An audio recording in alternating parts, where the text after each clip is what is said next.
Thank you for joining us for this edition of Chamber Connect. It's October, believe it or not, it's October 1st, and that means it's Arts Month, and that's going to be our topic today. We'll get to that in just a moment.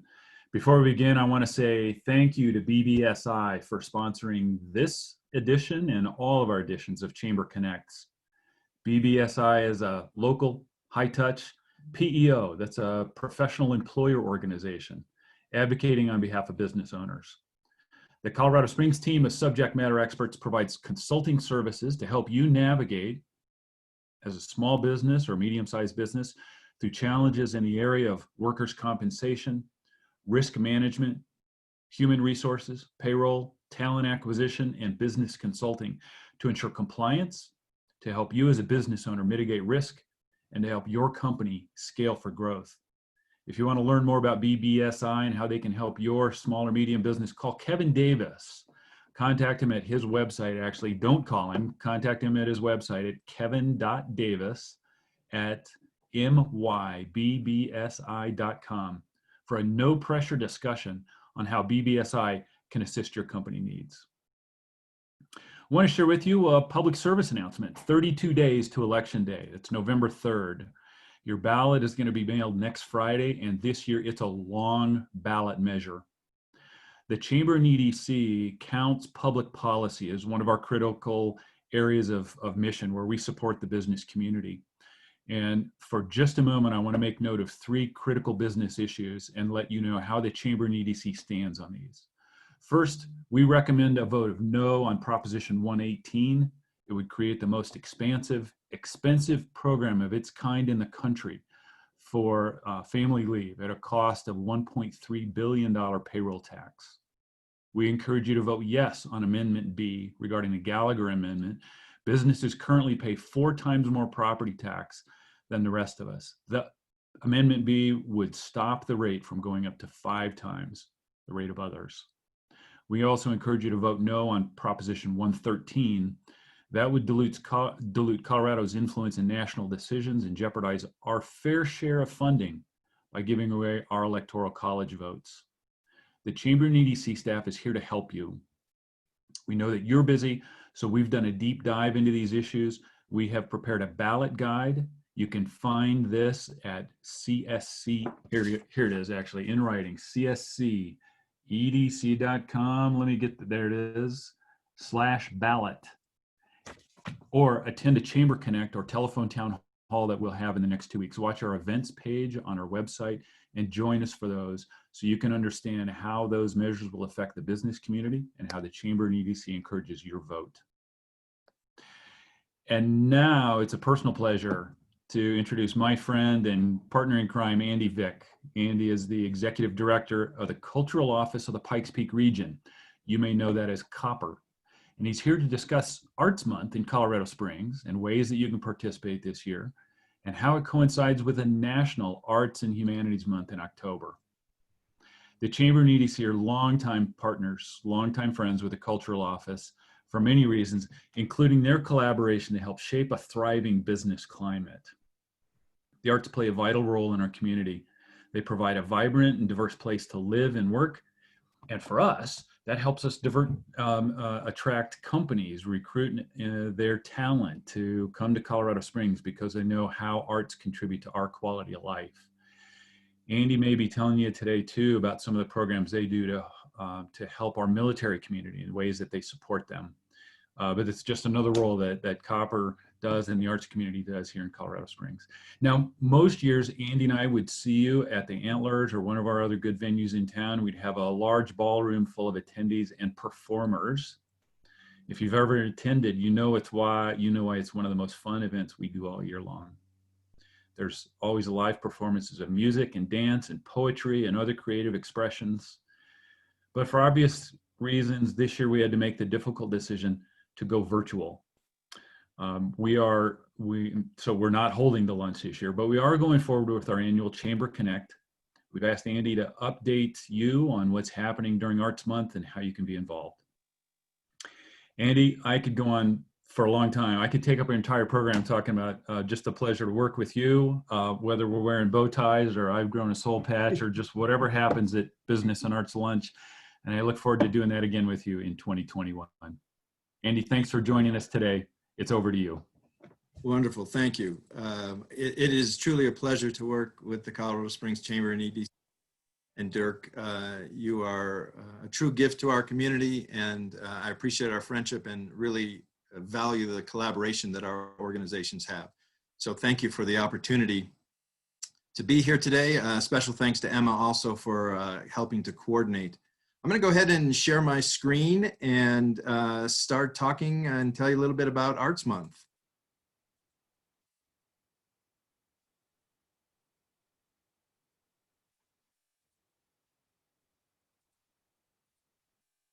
All right, I think we're good to go. So let me introduce myself first again. I'm Andy Vick. I'm the Executive Director of the Cultural Office of the Pikes Peak Region. We are the local arts agency that advocates for arts and culture in our community. In many ways, just as the Chamber advocates for the business sector, our job at the Cultural Office is to advocate for the creative sector.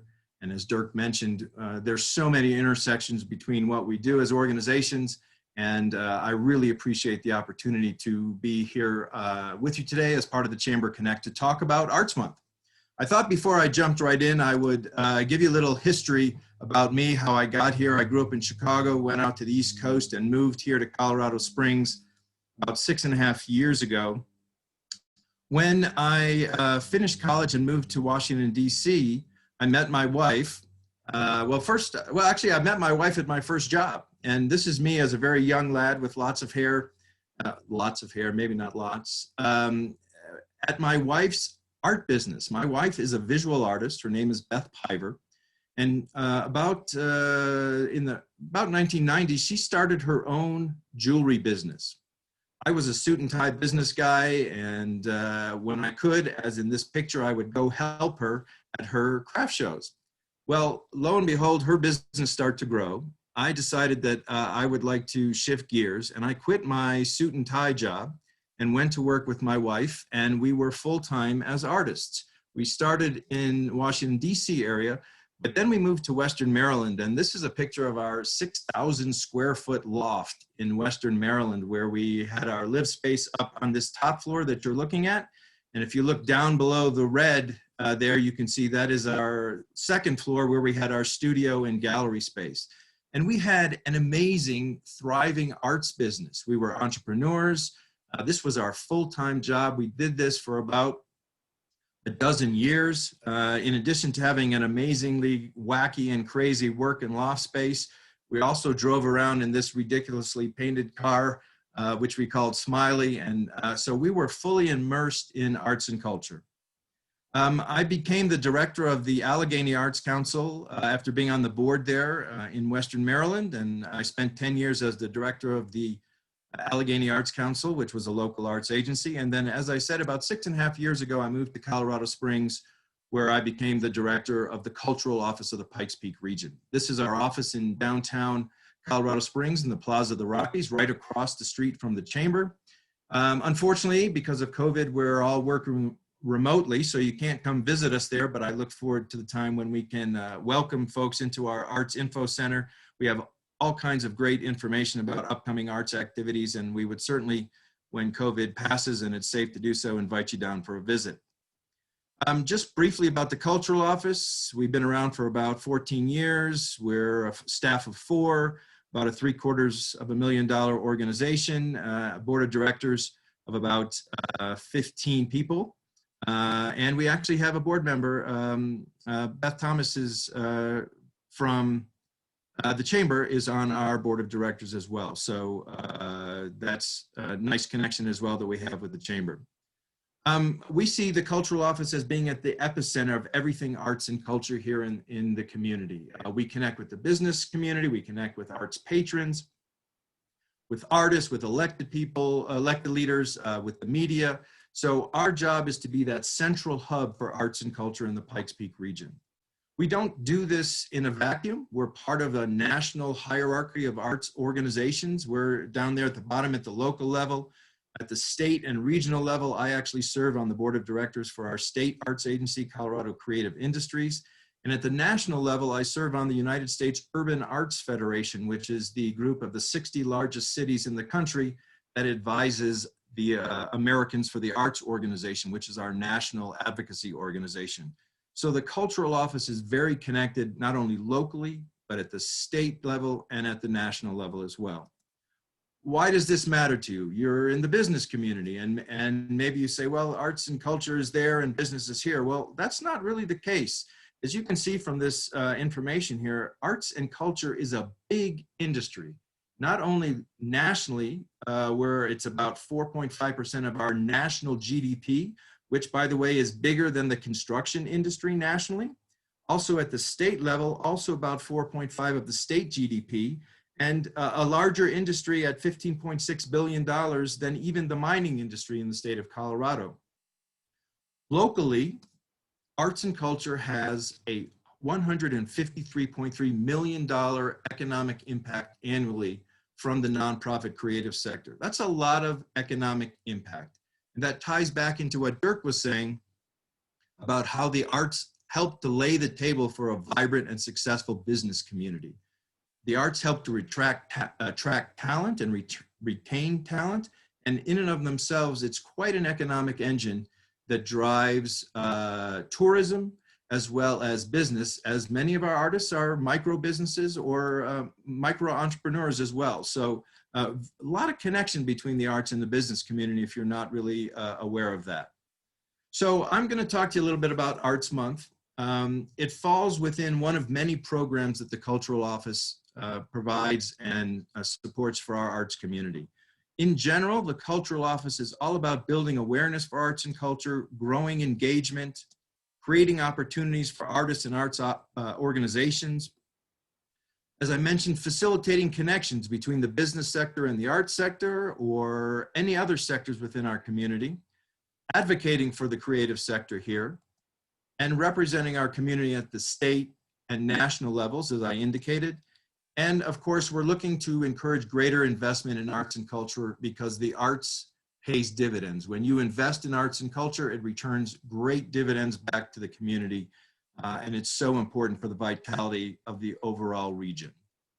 So how do we do all this? Well, you probably heard about peakradar.com. That's our 24/7, 365 days a year website event calendar. And I would encourage you to visit peakradar.com whenever you're trying to figure out what you'd like to do with your family or friends. If you want to go out to a movie or see a play or poetry reading or go to an art gallery. Obviously, a lot of things are curtailed because of COVID-19. But you'd be surprised, there's a lot of great art and culture still happening despite the pandemic.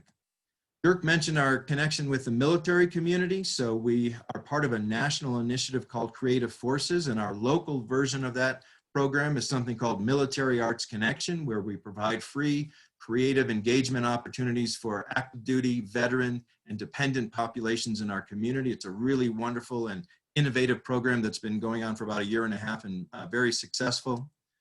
We also launched, in response to COVID-19 recently, a program called Curbside Culture, where we actually set up a roster so that people in our community can go online to peakradar.com/curbsideculture, see the artist roster, and then hire an artist, a performing artist, to come out to your home, your backyard, your patio, your street, your cul-de-sac, or in front of your business. Everything has to be done outside, so it's socially distanced and safe. But this program has helped the arts to stay active and engaged in our community. And if you haven't checked it out and treated yourself to a performing art experience during this pandemic, this is a great thing for you to take a look at. And teaser, if you stick around for the end of my conversation, there'll be an opportunity for you to win some free Curbside Culture experiences. So sit tight for that. So I want to talk about Arts Month. Now that I've given you a little bit of context for who we are as a cultural office and some of the variety of programming that we produce, Arts Month is one of many different programs that we do produce. This is the 7th year for Arts Month. It happens during the month of October. It happens concurrent with National Arts and Humanities Month, which is celebrated around the country and has been since the mid-90s. So this is our way for our community not only to celebrate locally, but to be a part of something bigger. We divide Arts Month up into 4 theme weeks. The first theme week will actually start this coming Sunday. It's visual and culinary arts. Then we move into theater and film, then poetry, prose, and comedy, and then music and dance. We celebrate Arts Month throughout all 31 days, but it's nice to be able to break it up into smaller sort of bite-sized pieces that we can market and celebrate. And so look for Arts Month to happen throughout the entire month, but along these theme week lines. And I should say that everything Arts Month this year is at artsoctober.com. This is a brand new website that we just launched a few weeks ago. We had actually been building it before COVID happened, but it's given us this amazing ability to continue to celebrate arts and culture and to continue to celebrate Arts Month despite the pandemic, using artsoctober.com as a virtual platform. And so I would really invite you to visit artsoctober.com throughout the month and learn about all the amazing things that are going on. And I'm going to give you a few examples of some of the things that are happening. So tonight, we are kicking off Arts Month formally with Mr. Rodney Gillette. Rodney is a friend of mine from the downtown Colorado Springs Rotary Club. He gave an amazingly impassioned speech when he became president in July, and I thought to myself, what a great way to acknowledge the discussion and dialogue around social justice and equity. Let's invite Rodney to moderate a panel for us that will officially kick off Arts Month. And so that's happening tonight at 6 p.m. The title of the panel session is called The Art of Social Justice.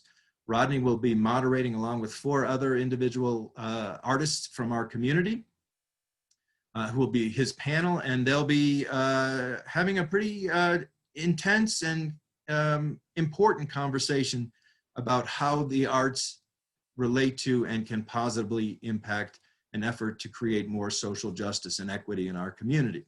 So I invite you to tune into that. If you go to artsoctober.com and click on the highlights tab, you'll be able to register for that.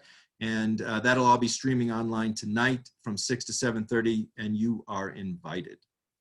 I also want to invite you to some other conversations that we're putting on.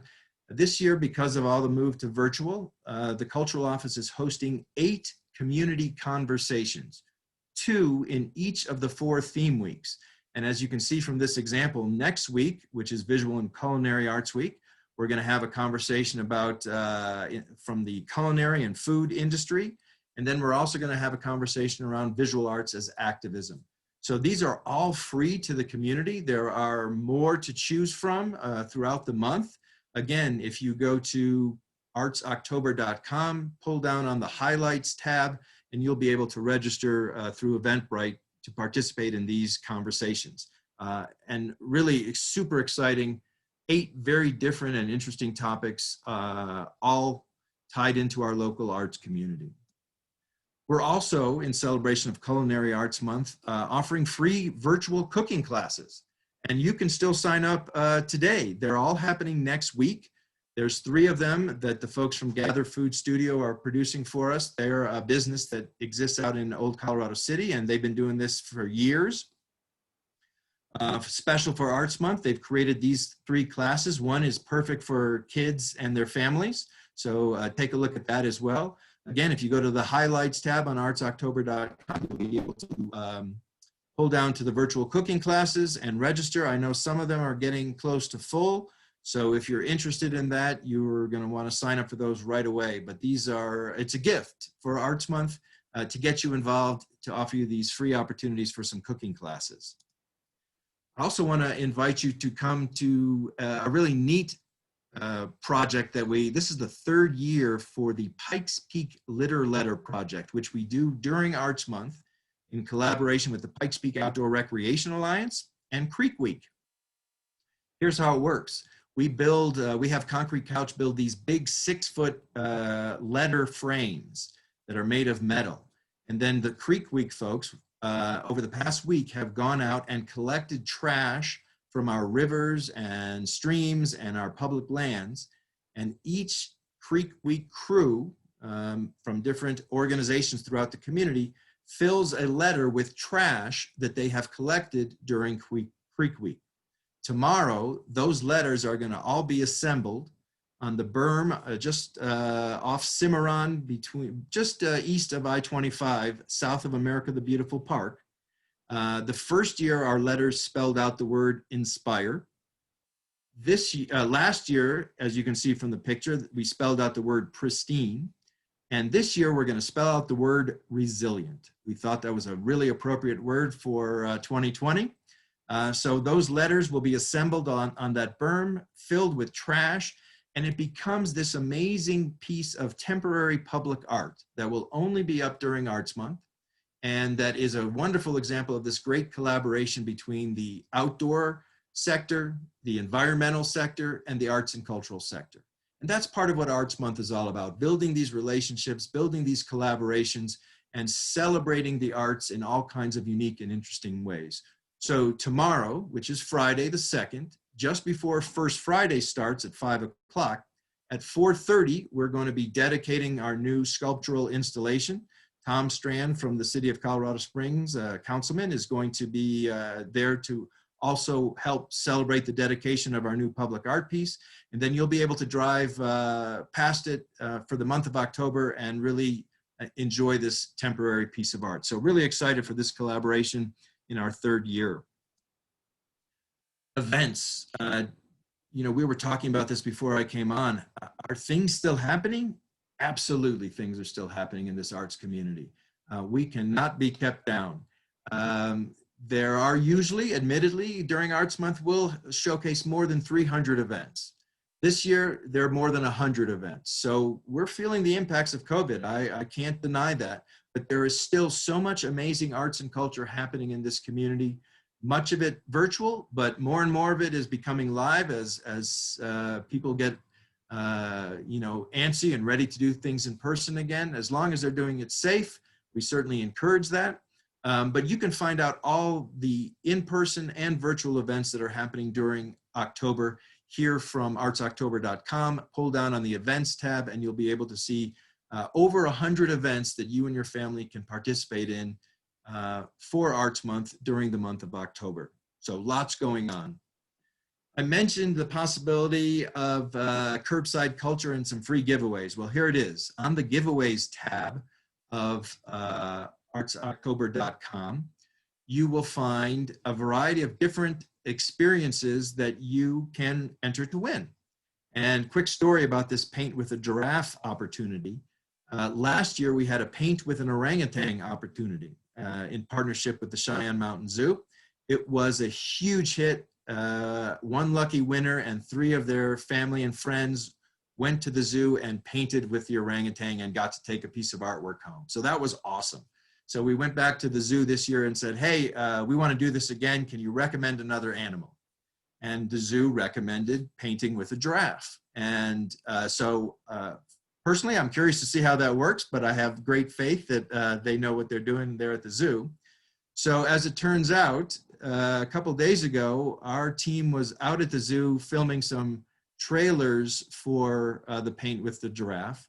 And lo and behold, the giraffe that they were filming was the giraffe that just gave birth to a brand new baby 2 days ago. And they were there when the giraffe's water broke. And it was just a magical experience for them to be part of that birth. So kind of a bonus for us that paint with the giraffe happened at the time that it did. But if you would like to have a chance to take a couple family members or friends out to the Cheyenne Mountain Zoo at some point in the future to actually paint with a giraffe, this is your opportunity. So sign up and good luck, and you might be our lucky winner. You're also welcome to sign up for the Curbside Culture giveaway. So during the 4 theme weeks of Arts Month, each theme week on Friday, we're going to be giving away a $250 voucher that will entitle you to have that much credit towards a Curbside Culture performance or performances of your choice. So the lucky winner will be given that voucher. They'll be able to go online to peakradar.com/curbsideculture, find an artist performer that they would like to invite out for a performance, and then you have that $250 voucher to pay for that. So a great opportunity to have art come to you to engage Arts Month by entering a contest. And if you're one of 4 lucky winners, you'll be able to take advantage of Curbside Culture free of charge, courtesy of Arts Month 2020. So I invite you to go to artsoctober.com to do that and enter the giveaways. And just the last couple things I want to say is that the other part of Arts Month that we do from our office is to do as big a media blitz as we can afford. So we have advertising coming out in print, in radio, in television, in digital. This is a picture of a 26-foot banner that we installed at the beginning of September to tease the coming of Arts Month on the side of the parking garage at Nevada and Colorado, and it'll stay up through the month of October. Where you'll probably start to see billboards pop up around the community far and wide. This one looks to me, I don't know exactly, it looks like maybe it's about Constitution by Powers, I'm not quite sure. But our job at the Cultural Office is to promote Arts Month and to get people to visit artsoctober.com. And if you're a social media kind of person, to use hashtag ArtsOctober to share your Arts Month experiences. They will actually populate on the artsoctober.com website, so you may get a little screen time if you share something that looks fun and interesting that you did during Arts Month. So it really is all about engaging the community. That's what Arts Month is about. It's about inviting you to come and participate in arts and culture here in the Pikes Peak region, to meet some new artists along the way, and to understand that the arts is an important part of the ecosystem that makes this community vibrant. And as Dirk said at the beginning, the relationship and partnership between the business community and the arts community is already strong. It's super important. And here during Arts Month is our opportunity to make that even more tight, and to invite more people under the tent, and to be aware of the amazing and rich arts and cultural community that we have here in Colorado Springs and in the Pikes Peak region. So that is my presentation. I would be more than happy to answer any questions. Emma, I don't know if there's anything in the chat to share, but thank you for the opportunity to be here with you today. Again, I'll invite you to visit artsoctober.com and learn about all the amazing things that are happening during the month of October for Arts Month. Thanks so much. So Andy, there were not any questions posted in the chat, but I'm sure that there will be. And so if you could monitor those and respond to them over the week as people are looking at that recording, I think that would be really wonderful. My question for you, though, is those events, such as the one that Rodney is monitoring or moderating this evening, is that going to be recorded, or how could people see that if they're not able to attend at that time? Yeah, great question. All of the community conversations, including Rodney's tonight, will be recorded. We'll be sharing it on our social media, and there will also be a link on the artsoctober.com website where the register button was. There will be a watch recording button, and so those recorded conversations will be available throughout Arts Month and probably well beyond, because I'm told that nothing ever goes away on the internet. Well, thank you very much, Andy, for your time with us today. And we're very excited that we were able to kick off Arts Month today, October 1st, with you as our speaker. So have a great rest of your day, and we'll definitely, as the chamber and the community, be participating in these events. That's wonderful. I really appreciate the support, the ongoing support of the Colorado Springs Chamber and EDC. Thank you for your help. And Arts Month is here. Go out and enjoy. Thank you. Thank you, Andy. Goodbye.